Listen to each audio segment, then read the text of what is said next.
Hey guys, this video is about the really weird implications of neural implants on humans and society once they become a readily available thing. Earlier this year, 2019 for those watching in the future, Elon Musk showed us his sewing machine-like Neuralace implant device. In the beginning, this tech is going to be about fixing neurological disorders and correcting accidents that left people paralyzed. But let's jump 30 years into the future and talk about what happens when the procedure reaches the consumer. Let's also assume that you can receive both input and output from the implant. Elon Musk wants us to connect to AI and become mental cyborgs. That's cool and all and necessary. We'll need stuff like thought detection and thought recognition and thought encoding and thought filtering and thought creation AI, but let's pretend this technology has been around for a while and has matured. What other things are possible? Let's ignore the obvious stuff like living in video games and simulations for a second, and let's get weird. First, let's imagine what would happen if we could connect to each other. If we could pick someone else and send a thought or experience to them, it would be digital telepathy. Maybe you could send thoughts that would be impossible to vocalize or express with words. Maybe we could do things like send memories or dreams or an experience or vague ideas to each other. That would be pretty cool, right? The actual speed in which we communicate will have increased manyfold. It would basically make all other forms of communication obsolete and thus change the fabric of society. Imagine if 99% of people had this implant. Now every person absolutely needs this implant just to communicate with everyone else on the level that they can communicate with others. Not having this implant would automatically put you in some kind of underclass. You'll be a 22nd century leper that people dread to connect with. Imagine if you had a baby, and then you decided to be the anti-vax of the future and not get them an implant. In this society, you're basically inflicting a disability on them. You remove their ability to communicate on the same level as everyone else. Imagine the type of products a society where digital telepathy was a thing would have. If you can transmit things like experiences, and the receiver could experience those same things, then that means you will be able to record those experiences. Not only experiences, but dreams, imaginings, and so on. You'd have experience markets. People would go out and experience crazy out there stuff and then sell the experience to other people. You would have seedy black market experiences that I won't go into detail about, but you could imagine. You'd also have dream markets and imagination markets. Imagine being able to imagine experiences into existence. Maybe we would have awards for people with the scariest imagination and the funniest imagination. Someone could take heroic doses of certain compounds and record the experience and sell it. Someone could sell their near-death experience. Okay, so that sounds pretty cool, but let's go run in another direction. Now, what if you wanted to have a permanent connection with someone else? Could you open a permanent channel with someone else?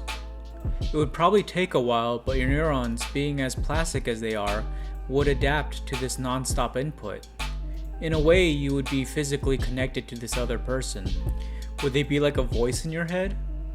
Would you be able to hide secrets from them?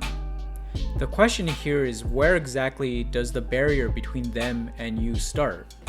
What if there is no barrier at all, and your consciousness just sort of merges together over time? If you can permanently connect to one person, why not be able to permanently connect to more than one? How many of us could connect together? I think there would be groups of people in society that would all be permanently connected to each other and create superorganisms. What happens if one member of these groups had severe psychological issues? What happens if some personalities are way more dominant than others? I think in the beginning, especially when the groups were small, they would have to be extremely choosy in who gets to join the group. These type of hive minds would have some distinct advantages over being an individual.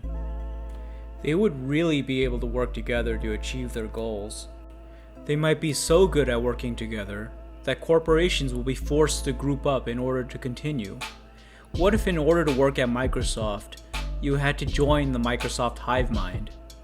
Would you still go on dates if you knew that eventually they'd ask you to join their hive mind? Would any of this even make you more intelligent? It's notoriously hard to measure intelligence because it's so hard to define it. But I think it's a mixture of how much information you can process, how fast you can process it, the speed of finding patterns, the depth of information you can find patterns in, creativity, and imagination. Would each connection be like adding a core to a processor? The clock speed doesn't go up, but you can process more data in parallel. Like for example, the collective couldn't read one book faster, but it could read 100 books at the same time. Well, maybe if each set of eyes took a page and they all read their pages at the same time. But then there would be all sorts of problems with context and post-processing and stuff. Anyways, all this is a topic for another video another time. Okay, let's go another direction. What about growing neurons outside of the brain? What if you set up a permanent link with a bioreactor full of neuron stem cells? Eventually they'd form into neurons, fed entirely by your brain activity. You'd have an expansion to your brain outside of your brain, an exocortex. What if you had 99 exocortexes, exocortices, and each one had the same amount of brain matter as your current brain, and they were all also connected to each other? The 99 exocortexes would all be part of you. Like you just increased the size of your brain by 100 times. It's like being part of a mind collective, but it's all yous. Now what happens if you die? Only 1% of your brain would actually be dead. It'd be like a minor stroke. Sure, you wouldn't have a body anymore, but you'd survive your own death. By then, you could probably buy more bodies anyways.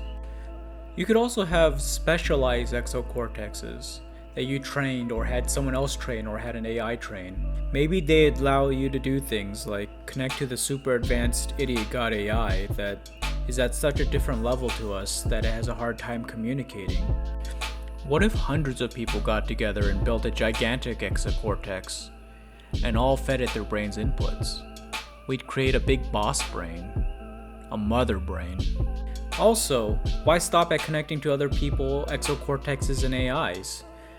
What if we threw an animal into the mix, like for example a deer?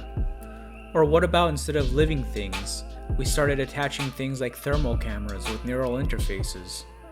Suddenly you could start adding whatever kind of sensors you wanted as long as it had a middleware layer, be it AI or exocortex, that could translate it for your brain. So you could be some kind of weird, immortal superorganism in the future that's 100 of your brain, 1 deer brain, 50 random people, a couple specialized AI, the idiot god AI, and like 10 security cameras. Personally, I can't wait. I'm gonna go full Tetsuo and just start absorbing random stuff. Thanks for watching this unguided speculation. Subscribe if you want.